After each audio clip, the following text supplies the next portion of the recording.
नमस्कार दोस्तों, आप सभी का स्वागत है आपके अपने YouTube channel hello Hindi academy में। दोस्तों, आज हम यहाँ पर भक्ति काल के 25 महत्वपूर्ण प्रश्न लेकर उपस्थित हुए हैं। आशा करते हैं आपको यह क्लास पसंद आएगी और आपकी तैयारी को और मजबूत करेगी। दोस्तों, यह क्लास यूपी, टीजीटी, पीजीटी और यूजीसी नेट जेआरएफ के लिए महत्वपूर्ण है। साथ ही दोस्तों, यह क्लास जो ईएमआरएस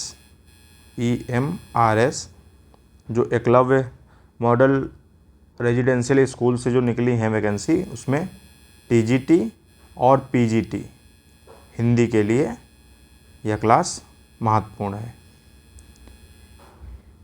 दोस्तों, जिन्होंने अभी तक हमारी पिछली क्लास नहीं देखी है वो देखें और जो भी सुझाव हो वह एक बार कमेंट बॉक्स में दें। चलिए शुरू करते हैं बिना किसी देरी के। तुलसीदास की भक्ति किस भाव की है? तुलसीदास की भक्ति किस भाव की है?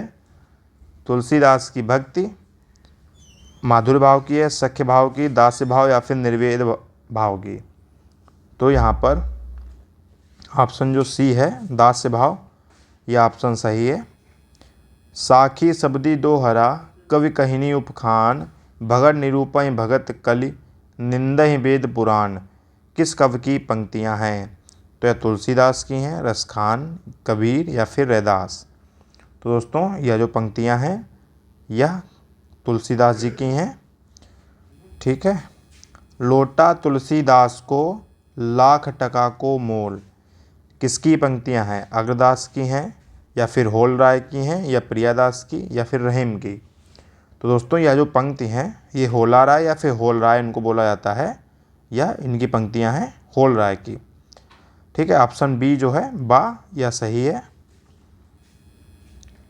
चौथा प्रश्न है, तुलसी का सारा काव्य समन्वय की विराट चेष्टा है, इस वक्तव्य के रचयिता है? मतलब यह जो कथन है यह किसका है? डॉक्टर नगेंद्र का है या फिर आचार्य शुक्ल का है या रामविलास शर्मा का है या फिर हजारी प्रसाद द्विवेदी का?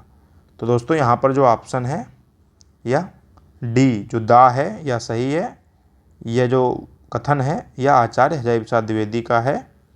इन्होंने कहा है कि तुलसी का सारा काव्य जो है समन्वय की विराट चेष्टा है। तिरुप्पावय किसकी रचना है?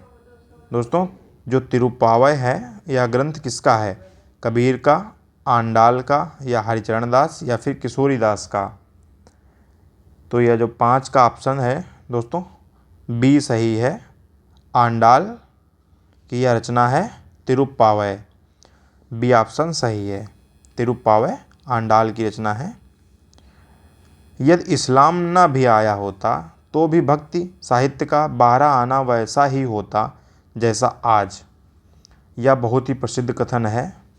दोस्तों, आचार्य शुक्ल के जो कथन था उसके विरोध में यह कथन दिया गया था। तो यह जो कथन है यह आचार्य हजारी प्रसाद द्विवेदी का है। ठीक है, ऑप्शन जो बी है यह सही है। आगे बढ़ते हैं। जायसी सूफियों के अद्वैतवाद तक ही नहीं रहे, वेदांत के अद्वैतवाद तक भी पहुंच गए। जायसी सूफियों के अद्वैतवाद तक ही नहीं रहे हैं, वेदांत के अद्वैतवाद तक भी पहुंच गए हैं। पंक्ति किसकी है? आचार्य शुक्ल की है, रहीम, कबीर या फिर सूरदास? तो यह जो कथन है यह दोस्तों आचार्य रामचंद्र शुक्ल का है। ऑप्शन आ जो है ए ऑप्शन वह सही है। पद्मावत को अन्योक्त या समासोक्त काव्य कहने वाले आलोचक हैं? दोस्तों, यह जो पद्मावत है यह मली मोहम्मद जायसी की रचना है, महाकाव्य है दोस्तों, और यह अवधी भाषा में रचा गया है। इसको अन्योक्त या समासोक्त कहने वाले आलोचक कौन है? आचार्य हजारी प्रसाद द्विवेदी, अज्ञेय, शुक्ल या फिर दिनकर? तो दोस्तों, इसको अन्योक्त या समासोक्त कहा है आचार्य रामचंद्र शुक्ल ने। ऑप्शन सी मतलब जो सा ऑप्शन है यह सही है।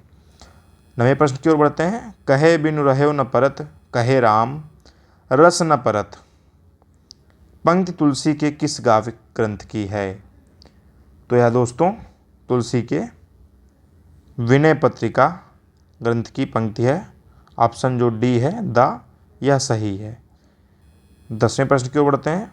रामचरितमानस की रचना गोसाई जी ने कब प्रारंभ की थी? तो दोस्तों रामचरितमानस की रचना जो है गोसाई जी ने 1574 ईस्वी में प्रारंभ की थी। ठीक है। श्री संप्रदाय के आराध्य थे श्री कृष्ण, नारायण, लक्ष्मी या फिर शिव? तो 11 का ऑप्शन जो है दोस्तों यह बा सही है, नारायण, मतलब विष्णु भगवान श्री संप्रदाय के आराध्य थे। श्री कृष्ण लीला मतलब कृष्ण लीला प्रधान पहला संस्कृत काव्य है। कृष्ण लीला प्रधान पहला संस्कृत काव्य कौन सा है? गीत गोविंद, भागवत पुराण, ब्रह्मचरित या फिर मेघदूत? तो दोस्तों जो गीत गोविंद है यह श्री कृष्ण लीला प्रधान पहला संस्कृत काव्य है। ऑप्शन जो आ है यह सही है। 13वां है प्रश्न कि राम भक्ति के में रसिक संप्रदाय। दोस्तों यह पुस्तक का नाम है राम भक्ति में रसिक संप्रदाय। पुस्तक के लेखक हैं कन्हैयालाल पोद्दार, डॉक्टर पवन जटिया, भगवती प्रसाद सिंह या फिर डॉक्टर नगेंद्र? तो इसमें 13 का जो ऑप्शन है दोस्तों यह सही है। जो ऑप्शन सी है यह सही है। भगवती प्रसाद सिंह जो है राम भक्ति में रसिक संप्रदाय के लेखक हैं। कृष्ण के पार्श्व में स्वर्ण पत्र पर श्री राधा अंकित कर आराधना करने वाला संप्रदाय है। मतलब दोस्तों स्वर्ण पत्र पर श्री राधा अंकित कर आराधना करने वाला संप्रदाय कौन सा है? जो श्री राधा संप्रदाय है, मतलब श्री राधा नाम। दोस्तों स्वर्ण पत्र पर जो श्री राधा लिखते थे वह राधा वल्लभ संप्रदाय के जो लोग थे वह श्री राधा लिखते थे स्वर्ण पत्र पर और उनकी आराधना करते थे। तो 14 का जो ऑप्शन सा है दोस्तों यह सही है। ऑप्शन सी जो है यह सही है। आगे बढ़ते हैं 15वें प्रश्न की ओर। किस संप्रदाय में गद्दी पूजा का विधान है? रामानंद संप्रदाय, राधा वल्लभ संप्रदाय, श्री संप्रदाय या फिर निम्बार्क संप्रदाय? दोस्तों 15 का जो है ऑप्शन बा सही है। राधा वल्लभ संप्रदाय में गद्दी पूजा का विधान है। ठीक है, राधा वल्लभ संप्रदाय में। सत्यनारायण कविरत्न कृत रचना है। सत्यनारायण कविरत्न की दोस्तों कौन सी रचना है? आप लोग जल्दी से बताइए। भ्रमरदूत है, भ्रमर गीत है या भंवर गीत या फिर भंवरदूत? तो 16 का ऑप्शन आ सही है दोस्तों, भ्रमर दूत सत्यनारायण कविरत्न की रचना है। भ्रमर गीत जो है यह सूरदास की रचना है। ठीक है, और भंवर गीत या नंददास की रचना है। ठीक है, आगे बढ़ते हैं। आचार्य शुक्ल ने प्रेमाश्रयी काव्यधारा का प्रथम कवि किसे माना है? मंझन को, ईश्वरदास को, मुल्ला दाऊद को या फिर कुतुबन को? तो दोस्तों 17 का ऑप्शन डी जो दा है यह ऑप्शन सही है। कुतुबन को आचार्य शुक्ल ने प्रेमाश्रयी काव्यधारा का प्रथम कवि माना है। शुद्धाद्वैतवाद के प्रणेता हैं, मतलब शुद्धाद्वैतवाद के प्रणेता कौन हैं? वल्लभाचार्य, चैतन्य महाप्रभु, लालदास या फिर हरिदास? दोस्तों 18 का ऑप्शन आ सही है। वल्लभाचार्य जो हैं वह शुद्धाद्वैतवाद के प्रणेता हैं। वल्लभाचार्य के मत को शुद्धाद्वैतवाद कहने का कारण है, मतलब शुद्धाद्वैतवाद क्यों कहते हैं? तो यहाँ पर ऑप्शन ये हैं। इन्होंने विशुद्ध कृष्ण भक्ति पर जोर दिया, मन की शुद्धता को भक्ति का अनिवार्य अंग माना, इन्होंने शंकर के अद्वैतवाद को शुद्ध किया या फिर इस मत में मध्वाचार्य के द्वैतवाद की शुद्ध व्याख्या है? तो इसमें कौन सा ऑप्शन सही है आप लोग बताइए। तो यहाँ पर ऑप्शन जो है दोस्तों सा जो है ना, ऑप्शन सा 19 का ऑप्शन सा जो है, इन्होंने शंकर के अद्वैतवाद को शुद्ध किया, इसीलिए इसका नाम जो है दोस्तों यह अद्वैतवाद पड़ा। दोस्तों इन्होंने शंकर के अद्वैतवाद को शुद्ध किया, इसीलिए इसका नाम वल्लभाचार्य का जो मत है इसका नाम शुद्धाद्वैतवाद पड़ा, क्योंकि इन्होंने शंकर के अद्वैतवाद को शुद्ध किया। जब शुद्ध किया तो शुद्धाद्वैतवाद हो गया इसका नाम। आगे बढ़ते हैं 20वें प्रश्न की ओर। सूफी रचना अनुराग बांसुरी के रचनाकार हैं। दोस्तों सूफी रचना अनुराग बांसुरी के रचनाकार नूर मोहम्मद हैं। इनकी एक और रचना है इंद्रावती। भक्ति काल के प्रसिद्ध रीति निरूपक ग्रंथ रास पंचाध्यायी के लेखक हैं नंददास, नागरीदास, सुंदरदास या फिर परमानंद दास।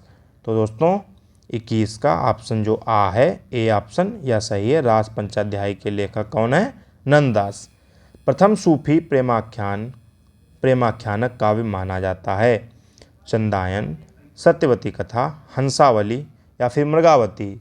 तो दोस्तों चंदायन जो कि मुल्ला दाऊद की रचना है, इसको प्रथम जो है मुल्ला दाऊद, चंदायन जो है दोस्तों मुल्ला दाऊद की रचना है। ठीक है।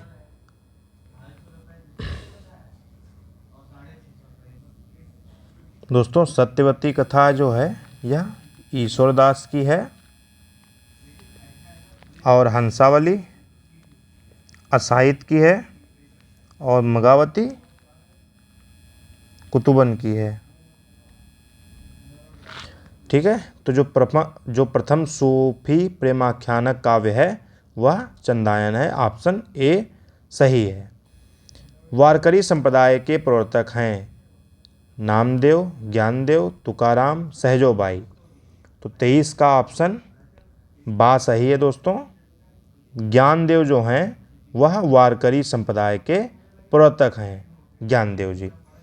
आगे बढ़ते हैं। किसकी भाषा को अवधी की अर्घान कहा गया है? ईश्वरदास की, नाभादास की, तुलसीदास की या फिर जायसी की? तो दोस्तों यहाँ पर बहुत से लोग तुलसीदास को टिक करेंगे, लेकिन यह गलत है।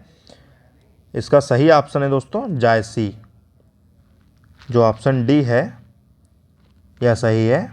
दा जो ऑप्शन है, जायसी की भाषा को अवधी की अर्घान कहा गया है। आगे बढ़ते हैं। आधुनिक काल की अवधी रचना कृष्णायन के अवधी कवि हैं कृष्णायन, सत्यनारायण कविरत्न, लाला भगवान दीन, द्वारिका प्रसाद मिश्र या फिर विश्वनाथ प्रसाद मिश्र।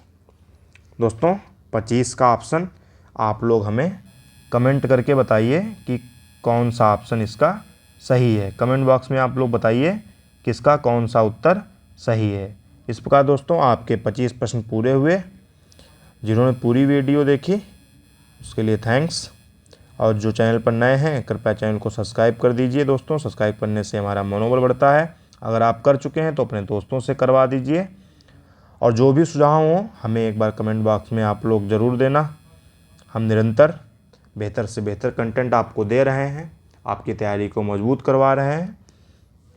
और जो भी त्रुटियां हों उसको आप कमेंट बॉक्स में बताइए, हम उनको दूर करने का प्रयास करेंगे। दोस्तों वीडियो अच्छा लगा हो तो लाइक कर दीजिए और शेयर भी कर दीजिए। नमस्कार, मिलते हैं अगली क्लास में और महत्वपूर्ण प्रश्नों के साथ। तब तक के लिए आप लोग अपनी तैयारी करते रहिए। आप सब अपनी परीक्षाओं में सफल हों, ऐसी मेरी शुभकामना है। नमस्कार। हेलो हिंदी एकेडमी को सब्सक्राइब करना बिल्कुल ना भूलें। जय हिंद।